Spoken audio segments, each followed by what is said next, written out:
Have you ever played a game and within the first 2 hours of playing it, you had already come to the thought that the game was going to be an all-time great? That was my exact experience with Metaphor ReFantazio. Metaphor is one of those games that hooks you instantly and never lets go. The way it builds on everything and how it all ties together, with the twists and turns along the way, makes the game a must-play for any lover of RPGs. The game was developed by Studio Zero under Atlus and Sega. Studio Zero is headed by Katsuro Hashino, who is known for his work on Personas 3, 4, and 5, and some SMT games. I just want to get a warning out of the way, I'm going to be making a lot of comparisons between Metaphor and the Persona games, so please be aware. The first thing about the game that really hooked me was the world. The world is called the United Kingdom of Acronia, and it's broken down into 3 different nations, but all under one ruler after a war broke out. It's also home to 8 different tribes with a secret 9th one. Each tribe has a different physical characteristic to stand out, from having a set of horns, to long ears, to wings, to having a 3rd eye. There's also a social hierarchy that each tribe has. This means that some tribes are seen better than other ones. The best tribe is the Claymore, and they are what the royal family are, so this is why they are seen as the best. Each nation that makes up the kingdom has a unique environment as well to help them stand out. The Ukronia Kingdom is a dry, arid desert that used to be home to a vast forest. This is where the capital, Grand Trad, lies and where the royal family lives. Next is the Principality of Oceania. This houses the forest in the west, home to an outcast society called the Elda, which is the secret tribe I mentioned earlier. Heading further south, this leads to a major port town called Brylehaven.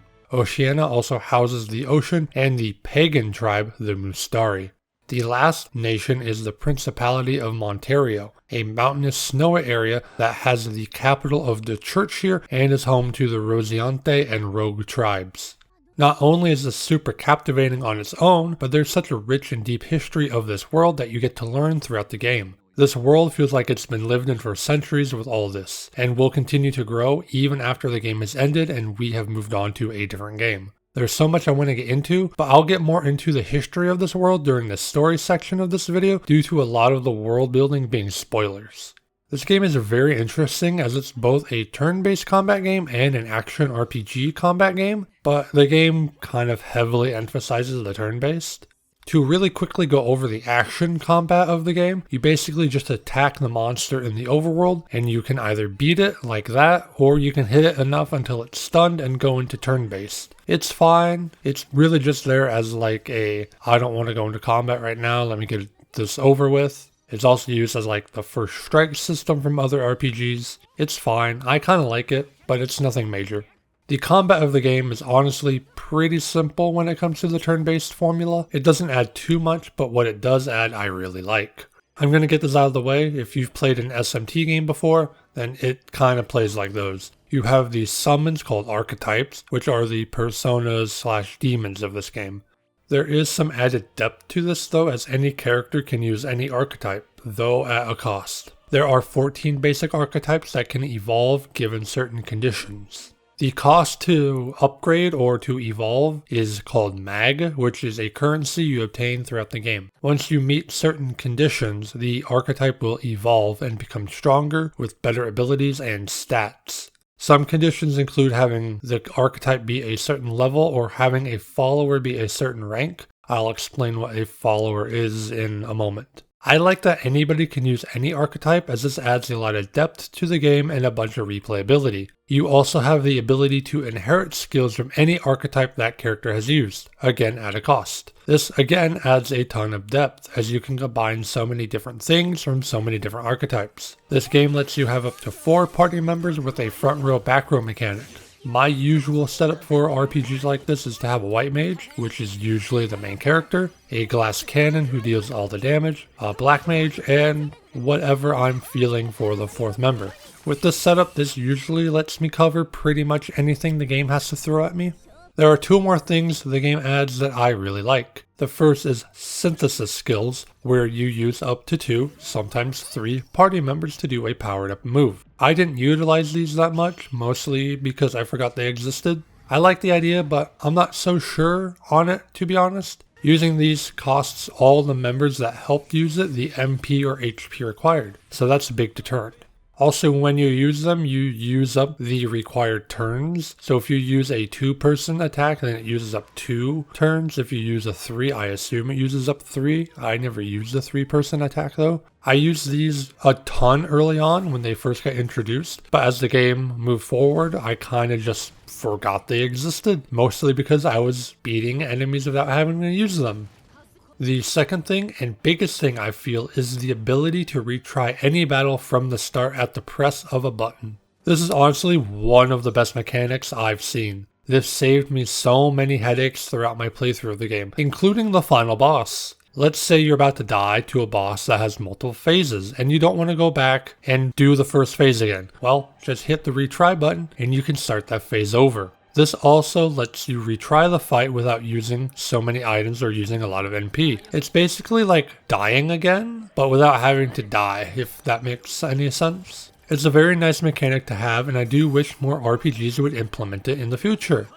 To continue on with comparisons to Persona, let's talk about gameplay outside of combat. Metaphor does the whole social interaction gameplay loop of Persona 3, 4, and 5. I can't comment about 1 and 2, I haven't played them yet. Yes, I know, another Persona player who hasn't played 1 and 2, I know. One day.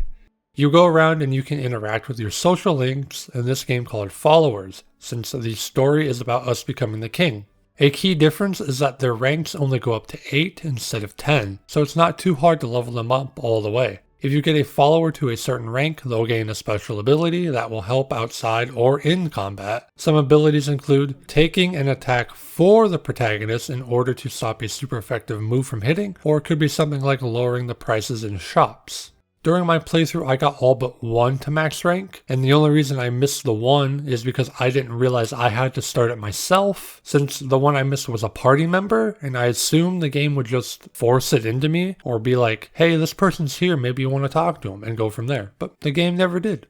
That's another thing I liked. The game didn't force every single follower side quest onto me. You have to go out of your way in order to get them. Some were kind of obvious though, because it's like, I talked to you. Oh, you gave me a side quest? Okay, let me do this quest. Okay, now I can get into your follower quest. You also have social skills coming back in this game called Royal Virtues. These don't do anything outside of advancing follower quests, pretty much. The skills in this game are courage, wisdom, tolerance, eloquence, and imagination. A big part of any JRPG is the music, and oh boy, Metaphor delivers in that department 1000%. The main composer of the game is Shoji Meguro, who is known for his work on Persona and the other SMT games. Atsushi Kitojo and Toshiki Konishi also helped out with the arrangements. The soundtrack is fucking phenomenal, guys. Easily the highlight of the game. Every piece of music suits the situation perfectly. The battle themes, town themes, the emotional scenes, even the fucking title screen music is a banger. It's so difficult for me to even pick a favorite. I loved the title screen music.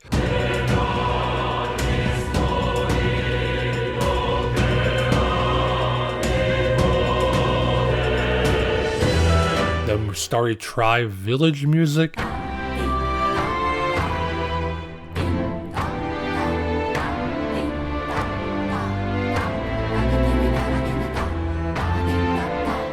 And the main battle theme.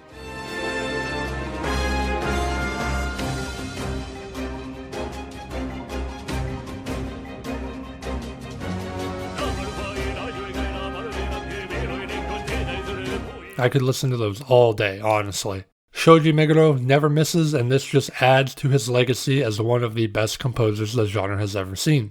Also returning from the Persona games is the calendar/date system. You go through the game day by day, night by night, where you can do various things depending on if it's day or night. The calendar is used to set deadlines for quests or for storyline stuff. The system is a bit different from our world, where the weeks are only 5 days long, and each day is named differently.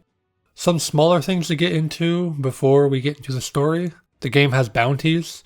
Pretty simple. Go somewhere, be like, hey, kill this enemy, I'll give you something. This doesn't do much other than grind for stats, and it does give you a bit more of the world to travel in and more lore for you.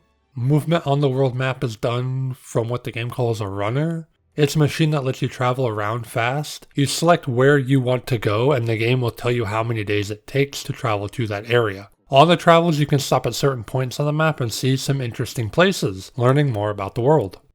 Now I'm going to get into the story of the game, so spoilers from this point forward. I'm not going to hit every point as that would take very long, wouldn't be very entertaining, and the video is already long enough, I know.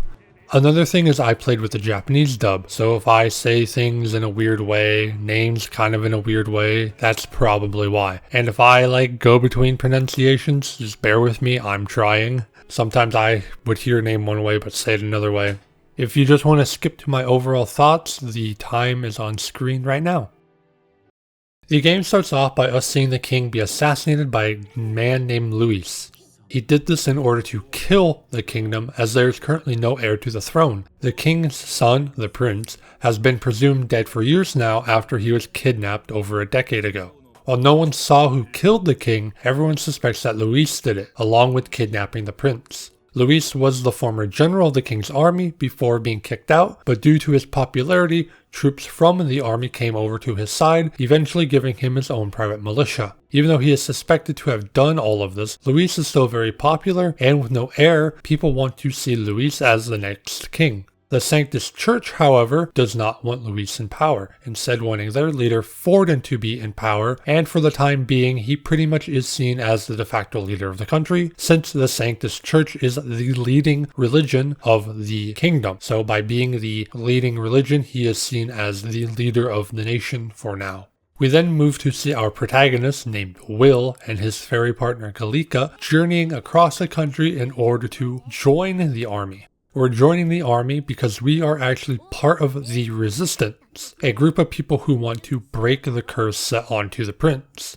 Turns out the prince is actually still alive and is residing in the hidden village of the Elder tribe, the secret 9th tribe. Although the prince is alive, he has been struck with a terrible curse, which has now put him into a coma. The only way to free the prince is to either kill the person who made the curse or find a cure. That is what we are here to do. Join the army and meet up with someone from the Resistance to help. We do eventually meet up with him, but not before running into a terrible type of creature known as humans. These are rare creatures, but ones that are very tough and scary to deal with. For example, here, it wipes out pretty much the entire army unit here at the Watchtower, and sightings of humans have only begun to increase over time. We were able to defeat this human by awakening to our archetype, and the scene here is incredible. The music and voiceover really drives home how important a moment this is for us in our journey. We meet up with the Resistance guy Gurias and start to make our way back to the capital to attend the king's funeral. We, however, have a different motive other than to pay our respects to the king. Instead, we are going to kill Luis since it's believed he set the curse onto the prince. So, by killing him, it should free the prince from the curse. It is planned for Gurias to do the killing blow since he was a former protector of the prince and was there the day the prince was kidnapped.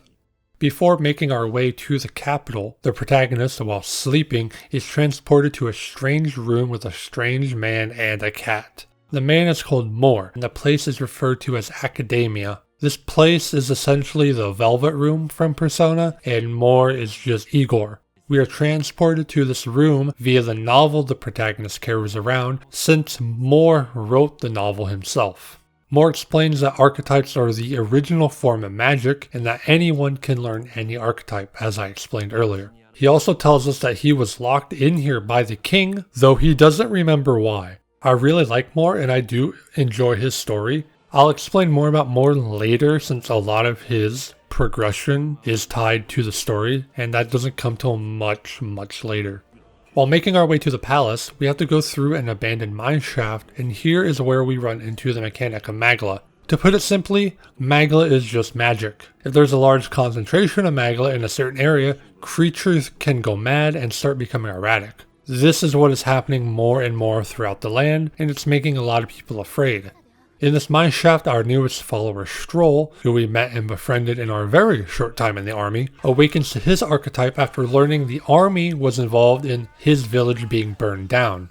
The mine shaft is also where we see our first dragon of the game. Whilst you don't have to fight it, and I don't really know what happens if you do try to fight it, I assume you just die immediately. Just seeing the presence of one so early and hearing about how terrifying they are, it sets the tone that dragons are something we don't want to mess around with. We arrive at the capital before the funeral and we meet Graius' daughter Maria, and this is where we're introduced to half-bloods. Pretty simple to understand, half-bloods are people who have blood from 2 different tribes. While this might sound interesting, people don't want to be half-blood as they are heavily discriminated against. This is due to them having the characteristics of both tribes and neither tribe wants that. They want you to represent their tribe and their tribe only. This is also our major introduction to racism throughout the world, and we'll see it throughout the whole game. You will constantly see Paripas, considered to be the weakest tribe, lying in the slums of the cities, and flat out dead bodies as well.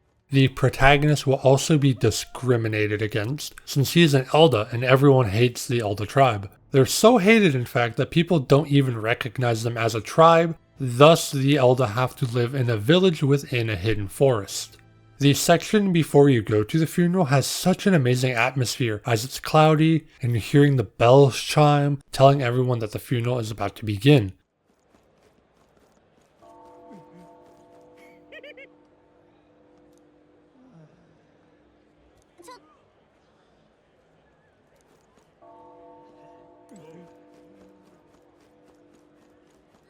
Everyone is also talking about the king, really driving home how much people respected him. We get to the funeral and during the proceedings, Luis shows up in his gauntlet runner carrying the human from the watchtower. He does this in order to show that the army is incompetent and the people in charge shouldn't be in charge anymore. After this, the royal palace starts to float in the air and the land underneath shows the face of the late king. He announces to the people that the next king shall be decided by the people and will be decided on during Heroes' Day in October. The people instantly want Luis to become the king, and during this, Stroll starts to go against Luis, telling all the bad things he has done. During the commotion, Graius goes in for the kill, only to be stopped by some magical chains. It turns out that the top 20 candidates cannot be killed as they are protected by the king's magic. This prevents other top candidates from taking each other out. I love this as it protects all these important candidates and answers the question of why don't they just kill each other? So, due to Graius being chained up, Luis takes his opportunity to assassinate him. Graius is dead, and this tells me how serious the game is. It introduced this really important character and just kills him off. Luis then states that he will be going after the royal scepter, as having this will basically mean he has the power to become the king, whether he is voted for by the people or not. We obviously go and stop this plan alongside our newest party member. She was also a part of the prince's security team when he was kidnapped, and she blames herself for him being kidnapped. She blames herself so much that she actually left the knighthood in order to track down the kidnappers on her own. She's been gone for the past year and only returned upon news of the king's death. With her help, we climb to the Royal Grand Cathedral and stop Luis's henchman, Zorba. Zorba is a half-blood necromancer, so throughout the dungeon we have been fighting the undead soldiers that died trying to rescue people from the cathedral. I love that the enemies of the dungeon are a result of a story beat and aren't just some random enemies that only appear during the dungeon. So we stop Zorba from getting the scepter, and he presumably dies as he falls off the top of the cathedral. And I have to say, the climb up to the top of the cathedral is so beautiful. The views you see when climbing are magnificent, and it was hard for me not to just stop and admire it. Even though I don't like heights in real life, being at the top of a building in a game and seeing the whole town or world is awe-inspiring.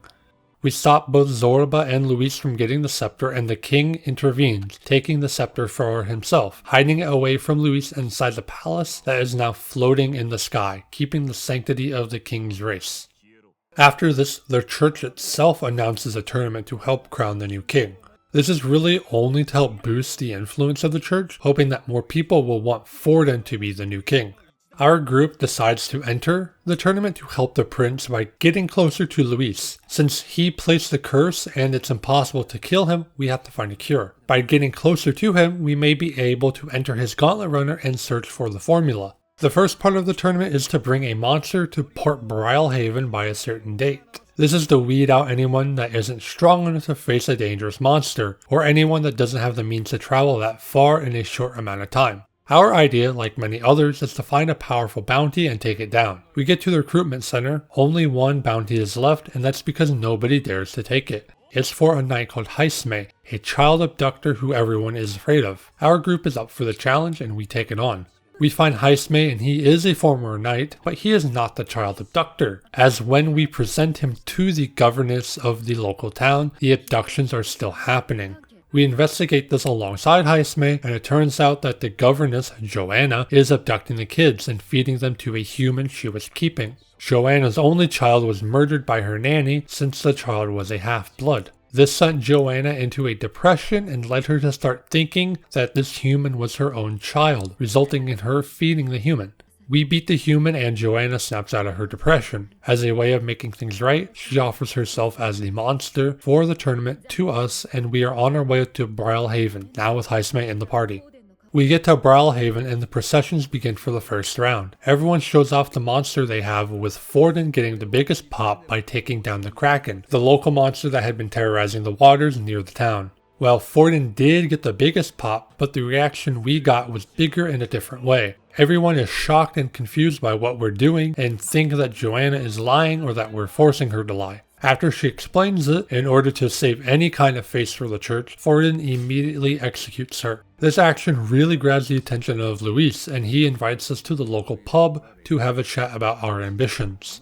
After we have a dialogue with him and his two highest officers, Basilo and Fidelio Magnus, we are invited onto his gauntlet runner to make our allegiance with him official, even though we're not really going to be joining him. During this meeting, Luis also tells us that he plans to kill Forden, stating that the king is not a god and that there has to be a way around the king's magic. Luis invites us to his big party where he will announce us as the newest member.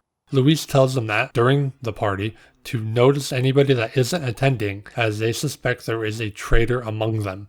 While the meeting is happening, Galika flies around the runner to try and find anywhere that the formula for the cure might be. After some flying around for a bit, she stumbles upon Luis's quarters and she suspects that this is where the formula resides. Before leaving, she also sees Juna, a Nydia who is known as a songstress and rumored to be Luis's lover. It is a little surprising to see her in his quarters looking at random books as well. Galika comes back to inform us that she suspects where the formula is and our next mission is set. We will go in solo during the party and get the formula, as there will be less guards since they will mostly be at the party.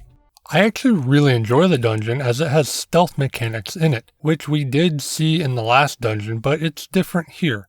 We go through the ship as normal, securing a route to Luis's room by the day of the party. We fight all the top officers here, and each fight is really fun, if albeit a bit easy, since each boss has this trait to them that makes the fight super trivial if you follow it.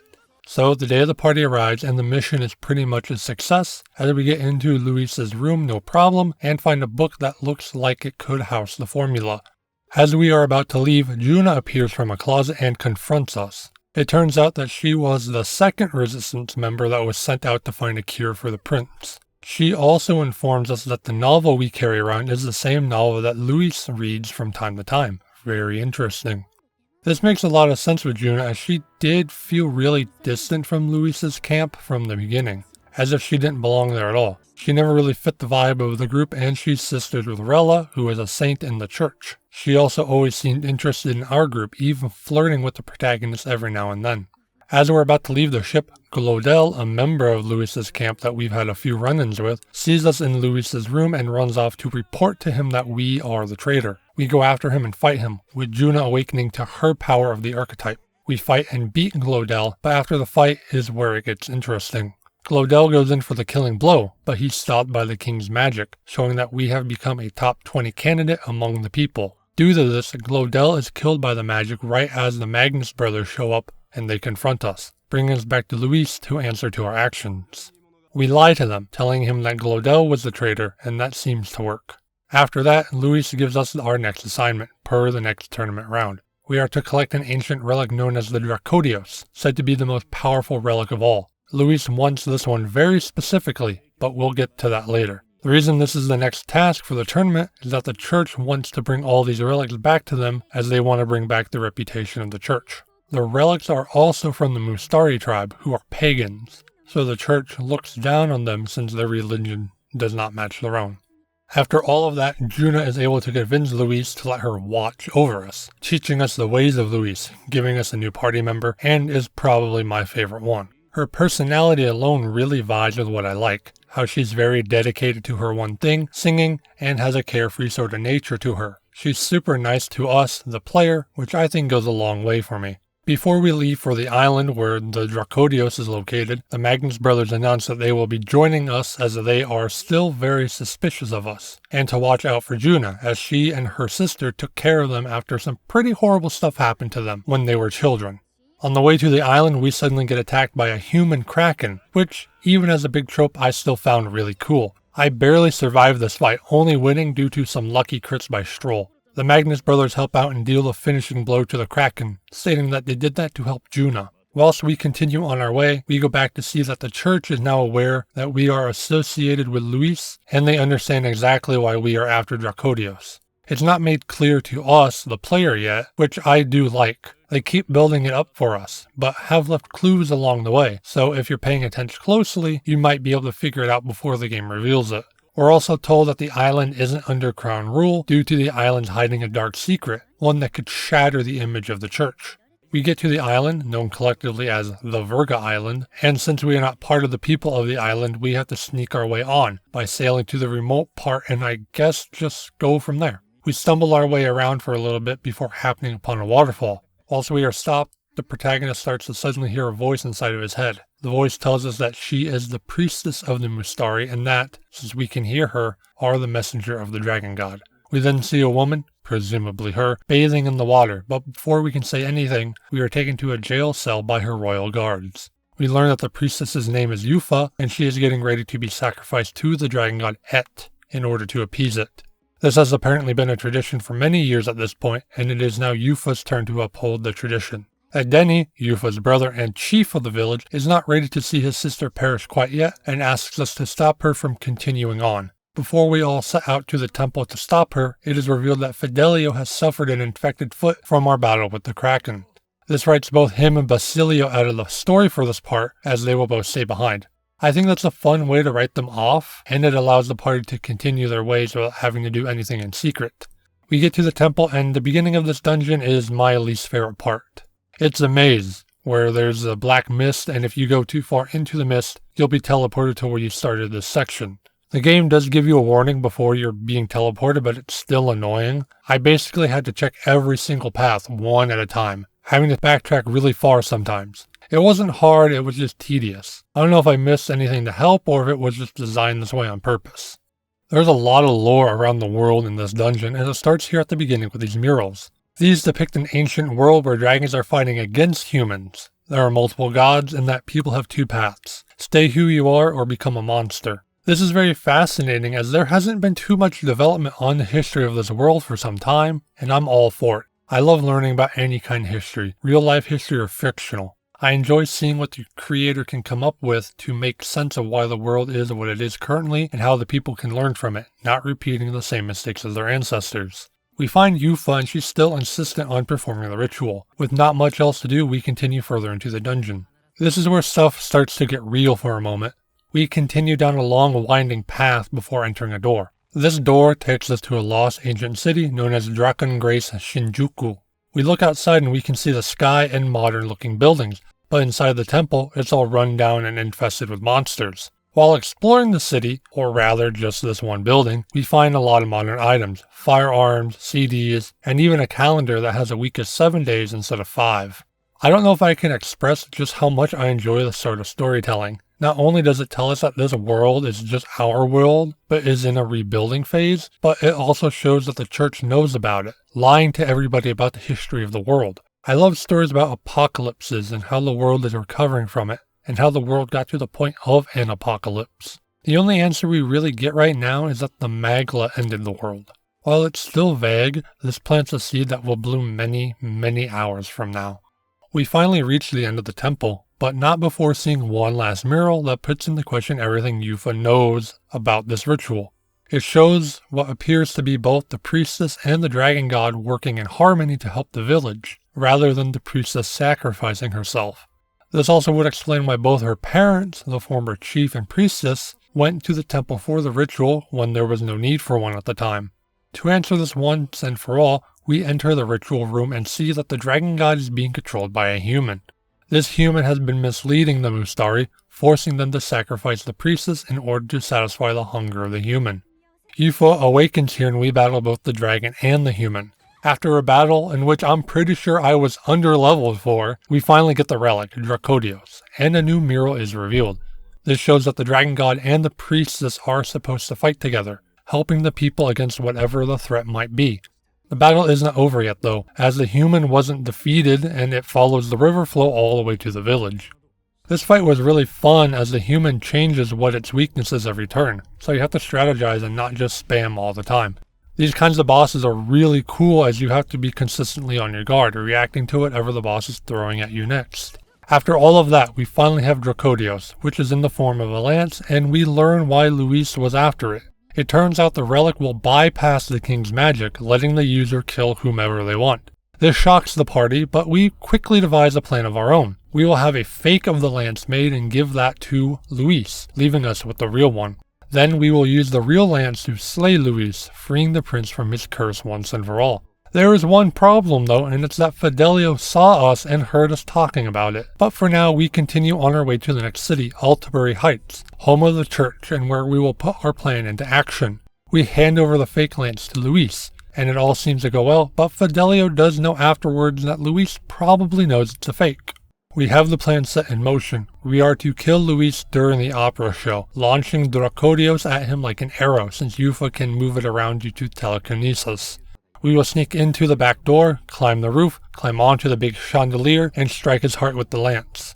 This is actually a really fun section to play, as there are enemies on the way to the roof, but none of them will attack the protagonist since they can't kill him. Instead, they all target Yufa. I love when the game has logic as to why the enemies are behaving in certain ways during combat, and it plays into the story as well, because since they can't kill the protagonist, there's no need to attack him. I really love that. We make it to the roof and the plan seems to go on without a hitch, except for the fact that Yufa can't get the lance back. In our attempt to run, who else but our guy Luis shows up on the roof. We challenge him to a duel and he accepts. By both parties consenting to a duel, the king's magic is now void, so the stakes in this fight are really high. This fight is really good too, even if Luis is at half health here. It seemed like he only went after the protagonist here, and again that makes sense since he can kill him now. We take him down, but before he falls to his death, he says something interesting here, that killing himself is nothing. A bit ominous, but it doesn't matter much now, as that should be it, but it's not.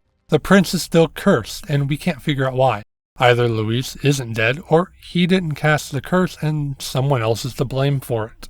We do some digging and start to come to the conclusion that Luis is not the one who cast the curse, leaving us with the question of who. Well, Hulkenberg starts to recount the details of the prince's kidnapping. As she does, Galika mentions that Forden said something similar to them right after Luis had died. This hits Hulkenberg like a train. Hulkenberg has never told anybody the details of what happened, so why does Forden know? It makes sense too, due to Sanctism being named the state religion not long after the prince died. This led into Forden essentially ruling the kingdom since the king practically gave up once his child was thought to be dead. With this information, we decide to confront Forden at the festival the very next day. We confront him and he's full mask off at this point, saying that there is no more royal family, there is no more Luis, and that he is the only one fit for the throne. He's also calling for him to be the victor of the tournament, even though it's not officially over yet. During this, a mysterious church-cloaked individual approaches Forden suddenly, and it's very clearly Luis. He's not dead, but Forden has a lance, so he goes for the killing blow, but is stopped by the king's magic. Luis had the lance swapped out, and he has the real one again, killing Forden on the spot. We obviously confront Luis, asking how he's still alive. He points to another cloaked man, who turns out to be Zorba from the beginning of the game. Zorba had ordered the dead to retrieve his body if anything were to happen to it, which explains why he's here now. Luis, the genius that he is, figures out that the prince must still be alive, otherwise why would they be trying so hard to kill him? He asks us to tell him where the prince is, or else he's going to attack some innocent people that are still here. He is a man of his word and begins to attack these people with a beam attack, but he's stopped, not by us, but by the Magnus brothers. They believe that Luis has finally gone too far and Luis is disappointed in them. They can't hold the attack back anymore and it's about to hit Basilio. Fidelio pushes him out of the way, taking the blast, leading to his death. I haven't really touched on the Magnus brothers too much yet, but they were with Luis due to this idea that strength matters above all else, not which tribe you belong to. This resonated with both of them as they were testing subjects for the church when they were younger. This basically means that they were tortured to near death. Due to this, they resent everyone in the church, aside from Rella, who helped them back to health. They're also close to Juna, growing up with her and her being Rella's younger sister. Both have been a part of Luis's army now for a long time and were 100% loyal to them. The only thing they didn't like about Luis was that Luis saw no need for the weak, strongest to survive, that sort of thing. This goes against their belief since they were once again part of the weak and wished to help people in that state. You slowly see Basilio start to warm up to the party throughout the journey, with Fidelio still feeling cold to them. I really enjoy this story as it gives a reason as to why people follow Luis. It gives us an inside look into the world of Luis and shows that, once again, tribe doesn't matter. It's the people that matter the most. After Fidelio's death, Basilio awakens to his archetype, becoming the last party member that we have to recruit. After everything has now happened, there are only 2 people left in the race, us and Luis. The church is scrambling to find a replacement for Forden to try and keep some of their power. They decide to go with Rella, not because she has any experience in power, rather it's due to her popularity, and this is really a popularity contest after all. Hearing this, the party realizes they won't be able to really make a dent in their numbers, plus we're really running in place of the prince. Basilio comes up with the great idea of, let's pretend to be the prince and it'll work out, since the prince is rumored to be a half-blood, which is why he didn't have any horns during the flashback. At the ceremony that the church is announcing Rella as their new candidate, both Luis and us show up. There's a lot that happens here, so this might take a moment. Luis shows up and confirms that he did not curse the prince. He also proclaims to the king that his magic is now useless since the lance is now in his possession. Luis pleads with the king to have the magic removed and he gets his wish. This scene is really good since Luis makes very great points here. Even though he killed Forden in front of everyone, he's still just as popular as ever. The people seem not to care about the actions, just who the person is. I don't want to get too deep into this, but it reflects a lot about what happens in real life. People don't really care what their candidate does, they're voting for them no matter what, due to their age, their gender, their political party, stuff like that. After this, we proclaim we are indeed the long-lost prince. Luis doesn't believe it for even a second, but he plays it right along.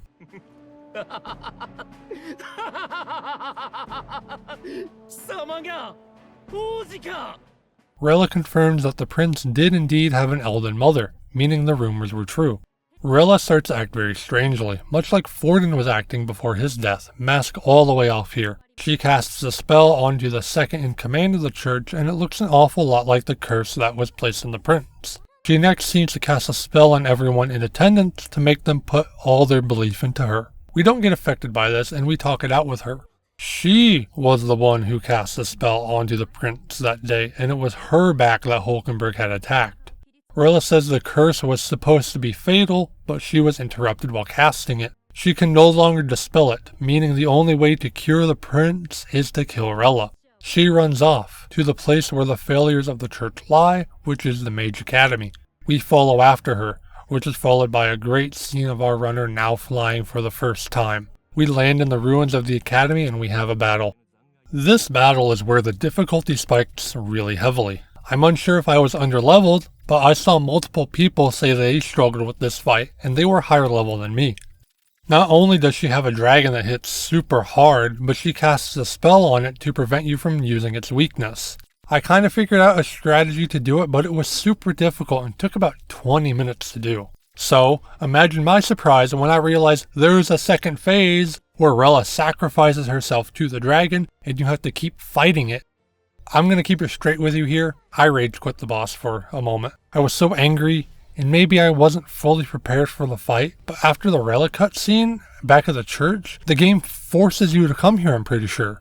I eventually did get through this fight, not easily, but now that it's done, we learn why Rella did what she did. In a flashback, we see that Rella was forced to kill the prince by none other than Forden.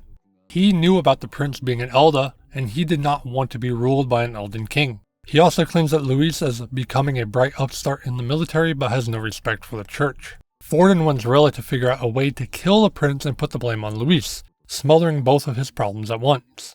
Forden also threatens to hurt Juna if Rella tries to back out of this. Rella, in her final moments, uses the spell she cast earlier on the people to speak to them telepathically. She spills the beans on the whole thing. She tells the people that Forden was behind the attempt on the prince's life and she was the assassin. She pleads with the people to put all their faith into the prince, meaning us, so that we can combat the evil that is Luis. She then shows us that she was also cursed, so her time was limited no matter what. She then casts herself into a block of ice and passes away. With that, we are shown the prince is finally cured and our mission is complete. I'm not sure how to feel about the whole Rella situation. On one hand, they do handle it very well, even if it does come pretty much out of nowhere and doesn't last very long. They tie everything together really well, with the motivation from the church making sense with the prior information that we were given. My big complaint is that I wish Rella was featured more throughout the game, and we learn more about her along the way instead of right here in her final moments. We see her in Brawlhaven for the first festival and shortly thereafter, since we bring the curse formula to her from Luis's chambers. I watched it back and you don't really get much from her here either. She's a bit shocked at what we're showing her, but nothing out of the ordinary, which is fine, but I wish there was a bit more. Maybe a lingering shot of her as we leave or something to make it seem there's more than meets the eye. Up until Luis's fake death, we don't really suspect the church, which I get. I'm not asking for much, really, just a little something to pique our interest. Rella isn't even a character until she's revealed as the assassin. We go back to the capital to hear an announcement from Luis saying that he is once again challenging us to a duel, this time with him at full power. We're also shown a scene where Zorba comes to announce to Luis that he has found where the prince has been hiding all this time. Luis gives the command to take the prince out once and for all. The fight with Luis is actually really fucking hard, and so are all the fights going forward. There is no longer a single fight I would call easy, which makes the endgame that more intense and fulfilling to beat. You're overcoming all these hardships just like the party is. After the fight, Luis starts to share some of his knowledge with us. He knew that the church was lying about the history, which is why he sent us to Virga Island, to show us as well. He also comes out with a shocking statement that Elda are a long-lost tribe from the ancient world called humankind. Everyone is shocked by this since this is implying that the protag is a human. Luis then casts a spell on Will to turn him into a human-like creature, which plummets our reputation, essentially giving the throne to Luis. I'll talk more about this in a bit since a huge lore dump is about to happen, so brace yourself. We get out of the capital due to people naturally wanting our head. We flee to the Ella village, which is located in a hidden forest west of the capital.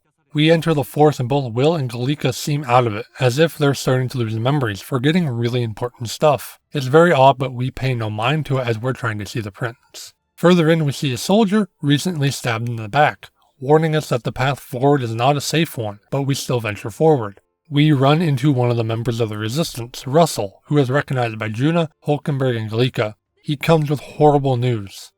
Not moments after the prince gained consciousness, a strange man entered the sanctum. In order to protect the people, the prince courageously puts himself in harm's way, taking the blow, dying right there. This comes as tragic news as we've worked the whole game to see the prince be freed. Alas, we don't get the chance, but we are free to see his lifeless body in the sanctum. As we enter the sanctum, we talk to the Elder people, and they don't really like the resistance. I like that small detail here. Even though that they are protecting something important, the Elder don't care since the royal family isn't important to them. We enter the room and there he is, the prince, laying in the middle of the room, as if he is asleep. Hulkenberg breaks out into a sobbing mess, as we all figured she would. We are then introduced to the Elder chiefess, Grude. She drops a bombshell on us, saying that the Elder Queen is the mother of the prince and that he was born in the Elder Sanctum. This explains why Forden sent for this village to be burned down. That way the prince would never see the light of day. This isn't even the biggest news to be dropped on us as Will starts to freak out, hearing voices in his head once again. We are told that, even though the prince may have been sick with the curse, his soul remained alive. The soul was extracted in order for the prince to be able to travel the land. Will is then interrogated by a mysterious voice, asking who we are. We reply that we are the prince's friend, to which the voice asks if we remember anything before meeting him. Our parents? Memories of our youth? Before we met the prince even? We are then hit with the biggest twist. Will has been the prince the entire game. This is going to be hard to explain, so bear with me as I try to give what the game explains. The prince had a really strong desire to travel the world as he kept reading his novel, the same novel we have. Eventually the curse became too much and the prince fell into a deep coma, as he had been for the majority of the game. The Magla was drawn in by the book, which turns out to be a divine relic? The Magla then takes the shape of an Elda, Will, and we see the first interaction between him and Galika, setting off the events of this game. The mysterious voice tells Galika that Will's memories were just her memories. That way Galika would guide Will across the land. This is quite insane, but I love the reveal. The whole scene is done wonderfully and I get goosebumps every time I watch it. The music is perfect, the voice acting is wonderful, seeing all the flashbacks, putting things into context really sells it more and more. The game set it up the whole time, but still hid it enough to not have many people suspect it. I love that we were even pretending to be the prince there for a while and it actually became true. I think this works out great as the game can't really introduce the prince as a separate character this late into the game. It would feel a bit awkward and maybe a bit anticlimactic as the whole game was around this moment of saving the prince. The game handles the whole thing as best as it can and it doesn't disappoint me at all. Also, seeing Will with silver hair and different colored eyes is crazy. If you thought the lore dumping was over, oh boy, you are so wrong, as now we get a lesson on the actual history of the world, not the fake stuff the church has been spewing. The Elda people were known as humans in the old world, like you and me, not the monsters that we have been fighting the whole game. Everyone was humankind, as there were no tribes back then, everyone was the same. The world then collapsed due to the discovery of Magla, which we call magic. Ryuda says the people fought over the idea of rightness, an invisible thing you can't quantify. The tribes of today were born due to evolution, needing to adapt to the new landscapes after the hellish war they had been through. Due to the Magla changing people so rapidly, all these events happened only a few centuries ago, which is mind-blowing. The Elda tribe is the surviving humans of the old world, having fled the war and escaping any division that may have happened. Once the 8 tribes had finally settled into this land, they had forgotten about humankind and the Elda claim to it eventually vanished. Humans are now known as these gnarly monsters we've been fighting throughout the whole game. We now get more into Magla. Magla is just magic, but having too much of it can cause great harm, as we have seen a lot. Having a rampant amount of Magla can cause the body and mind to distort, and being consumed by fear doesn't help the matter either. Anyone can succumb to this if they aren't careful, and using magic can be dangerous as a result. Due to this, igniters were made in order to limit the use of magic. The church made these, but over time, lost their way and became greedy. It's hard to put into words how important Magla/magic is in this game, but it's talked about all the time, and at times it can be hard to even follow. I tried my best to summarize it here though, so I hope this made some sort of sense. One more bombshell here, as we're told that Luis is actually from the Elda tribe. His parents died in the fire long ago, and him being Elda explains why he knows so much knowledge that he does. It also tells why he has the same novel as we do. We then see Luis has traveled up to the royal palace in the sky and is talking to the spirit of the king. He tells the king that he knows the secret of the royal magic, but we aren't told ourselves, which I quite like. I love this next part so much, as Luis reveals that he was wearing fake horns this whole time. He was so committed to the bit, he even had fake horns. Luis is the type of villain you love and hate at the same time. Everything about him is fantastic, and every time he's on screen, I'm paying attention no matter what. Luis is upset that the king had given up once the prince was gone, as the country went downhill. Luis wants strength to rule all, the weak must perish. It's all starting to make sense now that we have learned his whole backstory. As we prepare to travel up to the royal palace to face off with Luis, we notice that the people are starting to become fearful and anxious about what the future entails. Due to this, the sky is turning bright red and riots are happening in the capital. The party thinks Luis is behind the madness and that we have to stop him as quickly as possible. We make our way up to the palace, but of course, Luis isn't going to make it that easy for us, as we're going to have to fight our way through the whole palace in order to get our showdown with him. Throughout the dungeon, we're hit with multiple roadblocks where the voices of the people who oppose us stop us from advancing. We have to find ways to get them back on our side, letting us get through the palace. There are these statues that house a lot of Magla that we must destroy in order to release it, making the people come to their senses and think about what they actually want. This will make more sense in a moment, I swear, but for now, this is what has to be done. There are 4 of these statues, and we take out 3 of them pretty easily, but the 4th one is guarded by our favorite man ever, Zorba. Zorba reveals to us that he has endured the spell by Luis, turning himself into a human. Zorba claims that he is now a man of power, and that Luis must be the one to take the throne. This is our final fight with Zorba and I really enjoy it. He has a defensive mode that we have to avoid hitting and strike when we get the opportunity to. After the fight, Zorba proclaims that Luis will create an equal world for everybody. He doesn't care if he was being used by Luis, he just wants a world where everyone is equal. After his speech, he jumps off the opening in the wall, falling to his death. I really like Zorba's character in this game. While he's just a pawn being used by the villain, he acknowledges that at the end but doesn't care. His whole life he has been discriminated against for being a half-blood, not given anything in life. He hates that the prince had everything handed to him even though the prince himself is a half-blood. Which is sad since the prince really hasn't been handed much, but it's still far more than what Zorba has been given. We go through the doors and we have our encounter with Luis as he sits on the throne. We want to end this without any more bloodshed, but Luis proclaims that that is impossible. Whilst the king tried to avoid it, the people below will make up for it in due time. Luis then reveals to us the secret behind the royal magic. The royal scepter is actually a divine relic, and it absorbs Magla from the masses. Magla is formed from the fears and anxieties of the people. So the people, without knowing, keep supplying the royal magic with fuel, and it keeps the royal family in charge. They direct their anxieties at the king, knowing the king will help. The madness is also caused by this, but the Magla is coming in too fast for the scepter to handle, hence the redness in the sky. Luis wants to give all the people the Magla back, much like he did to us at our last confrontation in front of the church. By doing this, he will weed out the weak, and the strong will survive. He tries to recruit us one final time, but we reject him. He doesn't take kindly to that though. He takes the royal scepter, blasts a hole into the throne room, and flies off into the Magla storm that has been created due to the overflow of it. The storm is too much for us, and we retreat back to the capital while we figure out a way to get into the storm for one final confrontation. We get back down and decide we will wait until the last day to confront him, giving us time to prepare for this epic showdown.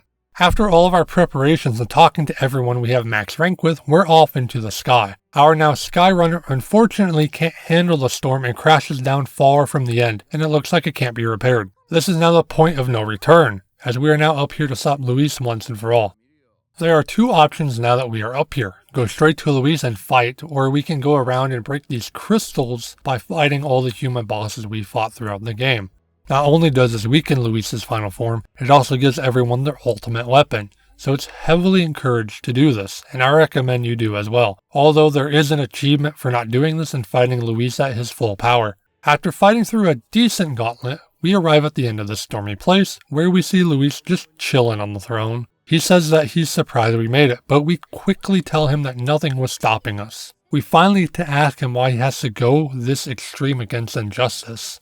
We're all against it, but Luis is going super extreme. He explains that even though he was born in the Elder Sanctum, he was never fond of it. He didn't like living in isolation away from the world. He wanted to change that, and one day he thought his dream would come true when the king came to visit. The king didn't reject any of the history that he was shown, and Luis thought this would mean that the king would start to include the elders back into society. However, this was not the case, as the village was burned down shortly after his visit.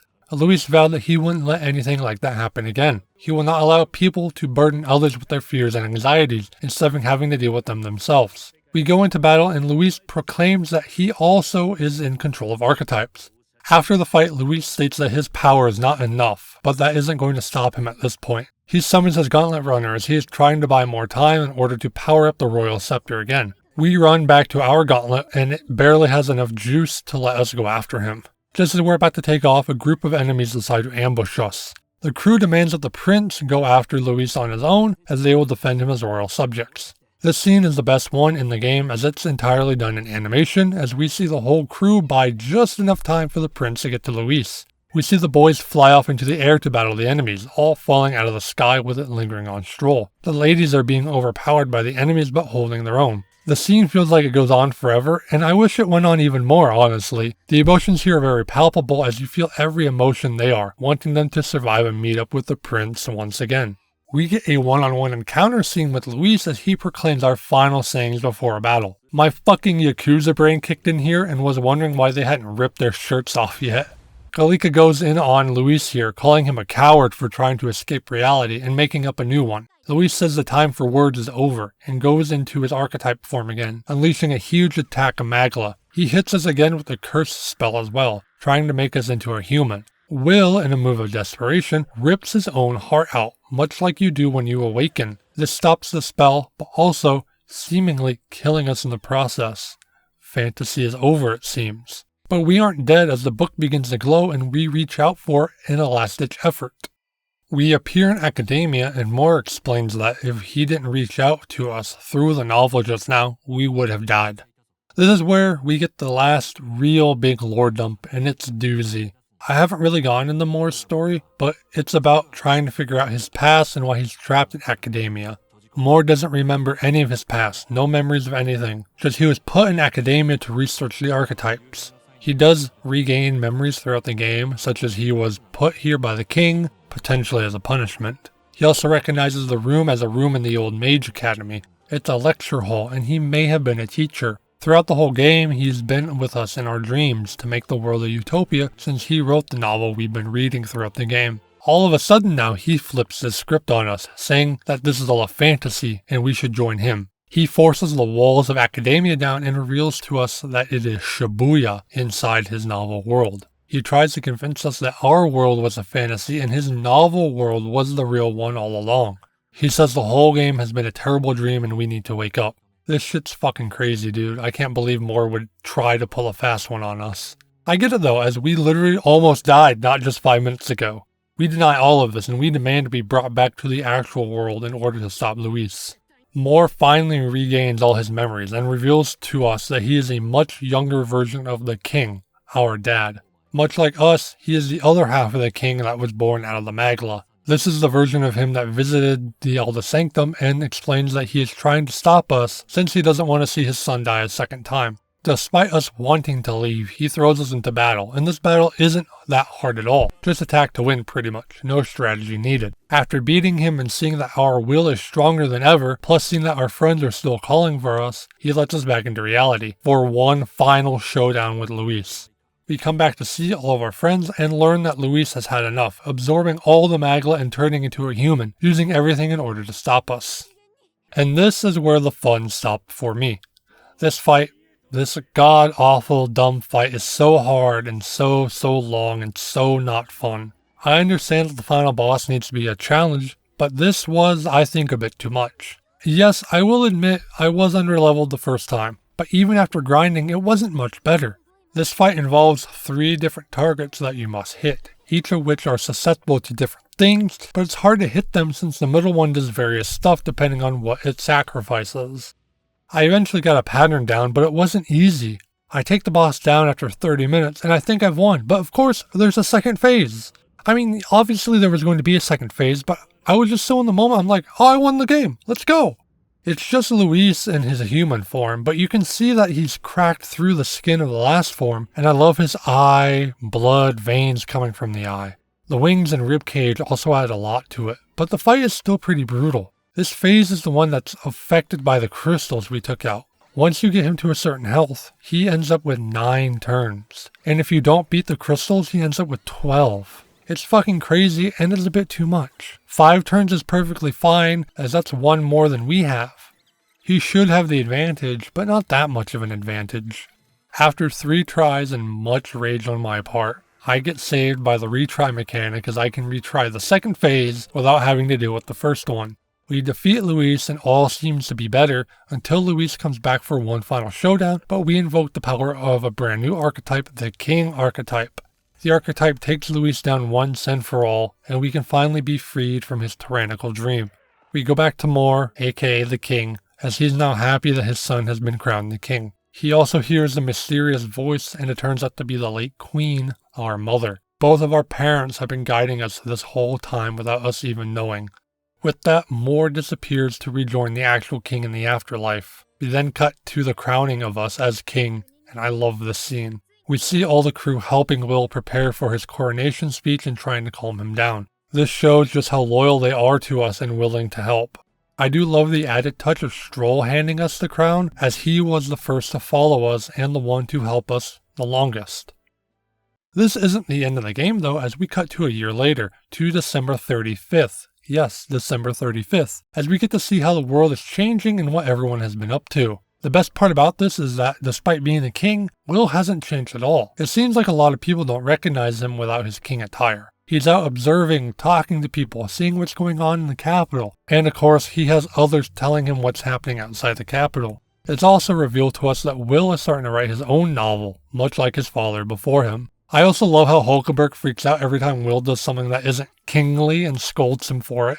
But we also see that Will and the whole crew are getting a bit anxious, that they want to continue to travel the world but feel that they are obliged to stay in the palace. Will decides that he's going, with or without everyone. Everyone eventually gives in and secretly comes along with him. They also bring with them Maria, Graius' daughter, who we've been helping throughout the game. She has wanted to see the world outside the capital, and during the game we brought her back pictures of things we've seen. Alongside us, can enjoy the world together as the game rolls into the credits. This game is fantastic in every single aspect. I put 73 hours into the game, and the only part I truly did not like was the final boss. The world is great, the story is great, the characters are great. There honestly isn't much I would change from the game. Like I said at the beginning, 2 hours in and I thought this was an all-time classic. 71 hours later and my mind hasn't changed one bit. This is a game every RPG lover must play at some point in their lives. It's up there with some of the best of the genre and a game I'll continue to think about for years to come. Thank you so much for watching the video. I know it's a longer one. I know it took a while for it to come out. I apologize for that. If you enjoyed the video, like, subscribe, comment, and I'll see you all next time.